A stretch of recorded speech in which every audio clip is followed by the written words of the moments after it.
F124 Driver Career Mode Season 2, Round Number 2, the Japanese Grand Prix. We are back after our win in Australia for the first round of Season 2 of the 2025 season, and we're now in Japan, a track that we kind of struggled at last time. Now, we don't have any upgrades or anything going onto the car into this one because, you know, they cost quite a bit more now with the whole high inflation thing we went for. This is a look at R&D, no changes apart from for the Ferrari powered cars. So I guess Ferrari have had an upgrade to their engine as Ferrari move ahead of Mercedes, Haas move ahead of RB, and Sauber just go on level with Audi, with Alpine, but are pretty much the same.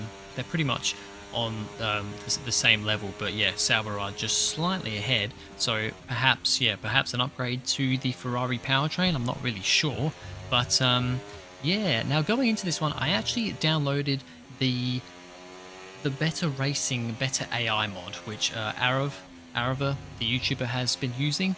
I wanted to give it a shot, and I did have it on here for qualifying.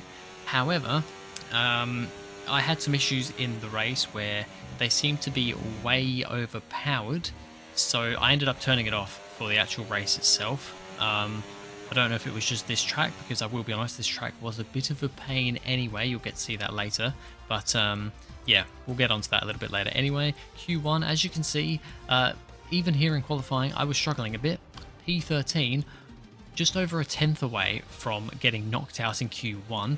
So yeah, my pace wasn't looking great here, which is, it's strange because last season when we came to Japan, in qualifying, I was super duper quick in Q1 and Q2. Now, bearing in mind that I didn't have the F1 calculator at this point last season, so that was partly because of it, but I was really quick in Q1 and Q2, and then in Q3 I decided to slow down a bit because I thought the difficulty wasn't correct, and then my teammate at the time, Fernando Alonso, went ridiculously quick in Q3.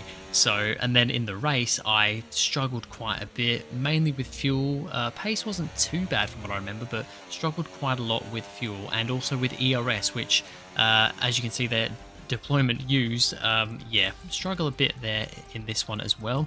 Q2 went quite a bit better though, P7, just over a tenth down on Perez. No surprises knocked out in Q2 this time, so it's kind of the expected two drivers from the 5 top teams in Q3. And as we get here into Q3, down into turn 1, now this turn 1 is a very interesting corner because you kind of get on the brakes, but you don't want to go super on the brakes, you kind of want to coast it around the corner a bit, and then you get into the S's section, which is quite a nice section, but it's a tricky section. Possibly I don't know if it is my least favorite of the kind of S's sections to go through. It's a bit of a tricky one sometimes, but not too bad. We make it through, and then down this bit there, if you run too wide there, you get caught on the curb, can lose quite a bit of time there. As qualifying ends, we're currently sitting P10 after only one run so far on a used set of soft tyres, I believe, or actually I might not have even done a run here. I think I used 2 sets in Q1 and then 2 sets in Q2, so I don't actually think I've done a previous run here in Q3. I believe this is my one and only run. As you see that I kind of throw it around that left-hander a bit, that probably lost me a bit of time. I kind of turned in a bit too quick there. It turned in a bit more than I was expecting, so that's potentially lost me a bit of time as we now head through 130R and down to the chicane at the end on the brakes, climb over the curbs, and as we go down the hill towards the finish line, DRS on, deployment has all been used. We ended up P8. We are almost, well, we're actually over 2 tenths down on Perez, so not quite the lap time I was hoping for. We've been beaten by our teammate after being 2nd and 3rd on the grid in Australia. It's 6th and 8th here, and it's Max Verstappen in pole position with Alonso also on the front row. We come to you live today from the Mie Prefecture in the south of Japan's Honshu Island for a race that has seen many title deciders over the years. Some simple, some controversial, but all contributing to a legacy that makes the Japanese Grand Prix an indispensable stop in any Formula One season. We're southwest of the city of Nagoya today at the unique figure-of-8 Suzuka circuit. 3.6 miles and 18 corners make up a lap here, with average speeds approaching 136 miles per hour. DRS will be available, of course, into the potential passing opportunity at turn 1, although the best place for overtaking will be through 130R and into the final chicane. Before we begin, let's take a quick look at the grid lineup for today's race. Max Verstappen put in a fantastic lap yesterday, and he'll start from pole position. And Fernando Alonso completes the front row. Looking at the rest of today's grid, we have Norris, Leclerc, Russell, Perez, Shaw, Sainz, Hamilton, Hülkenberg, Oscar Piastri, Magnussen, Tsunoda, Sargent, Albon, Bottas, Gasly, Joe, Ocon, and Lance Stroll brings the grid to a close. And now it's time to head down to the track. A grid penalty for Piastri means that we're actually starting P7, one position higher than we were expecting. So let's see what we can do here for the Japanese Grand Prix. It is a good start for us, not a particularly great start for George Russell up ahead in the Mercedes. We have a look at a move, but we kind of get sandwiched between him and our teammate, and we don't want to have a collision with Perez on the first lap here, or really throughout the whole race, but especially not into turn 1. So we kind of have to concede the position there, stay in P7. Perez has got past Russell, and up into P5, so it's a decent start for him. We have Carlos Sainz in the Ferrari behind us, and then Lewis Hamilton, everybody further back than that.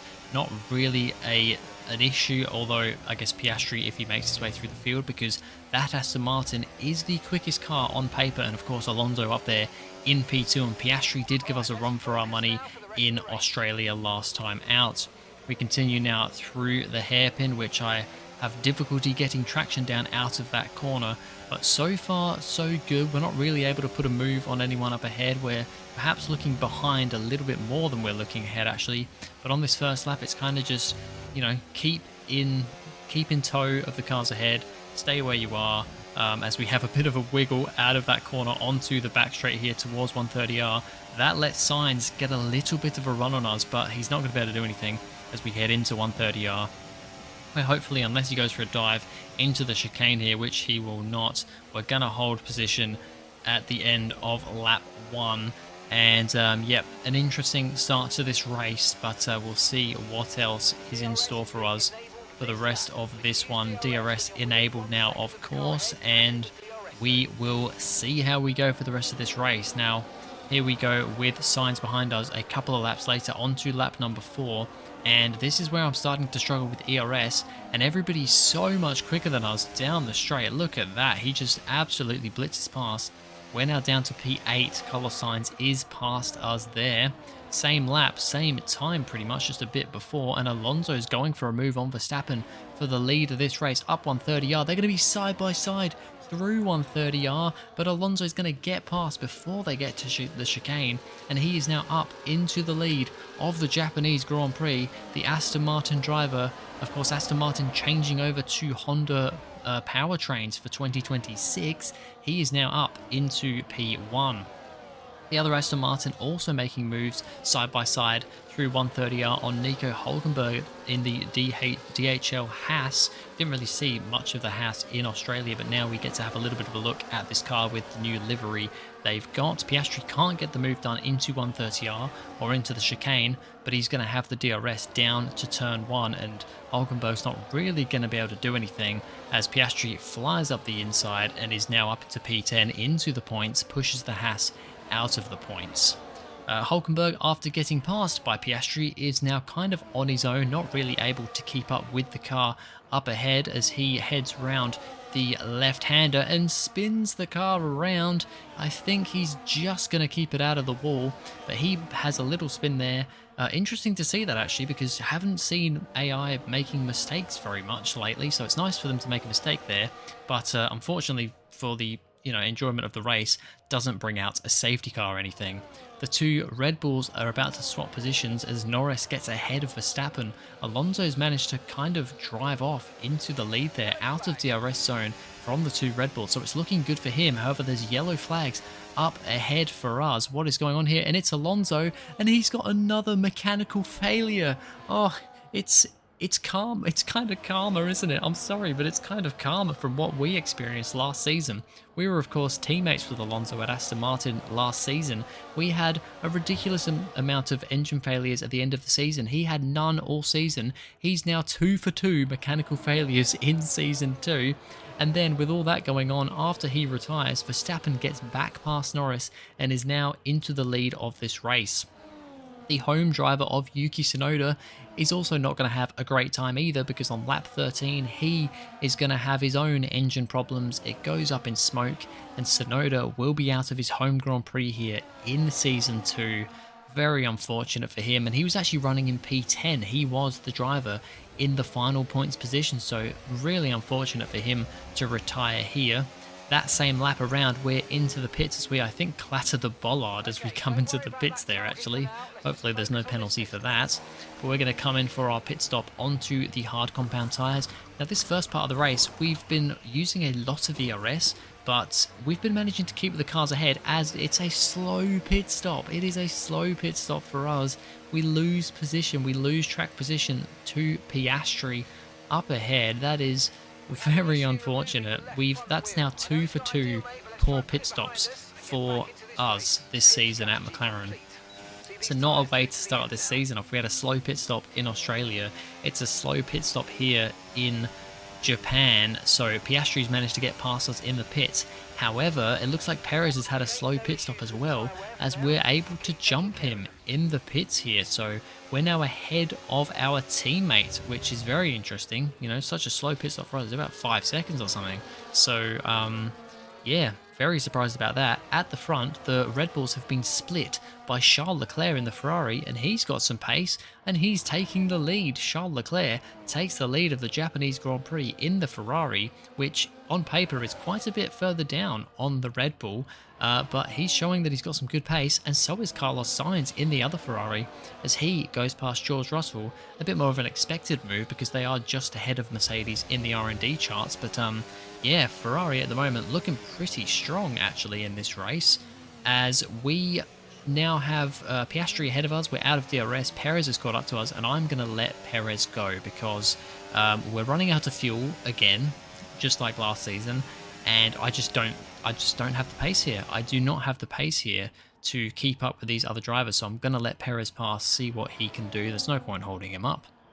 We're not fighting for big points here anyway, as now Verstappen is behind Leclerc as Leclerc locks up into the chicane, and that's going to let Verstappen get past him before they even get to the DRS zone, and that's going to help him because he's going to get the DRS as well to now try and pull away from Leclerc. But only a couple of laps later, Leclerc is absolutely flying, and he's going to get back past Verstappen again and back into the lead of this race. On lap 24 of 27, Charles Leclerc is on one here.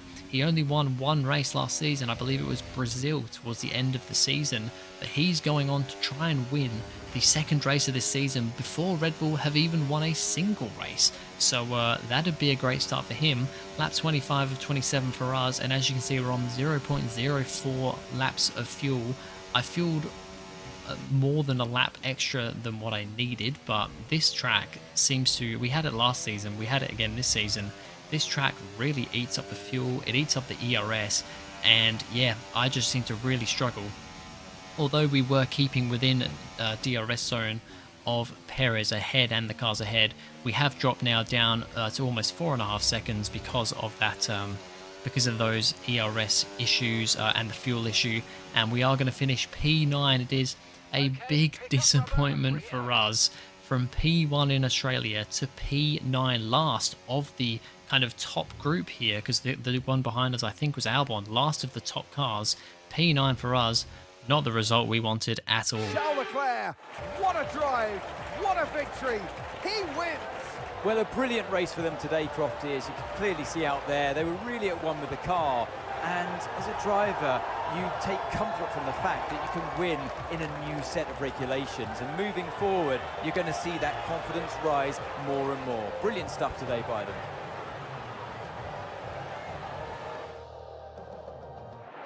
Here come our winners now, a thrilling race and a tremendous effort by Ferrari.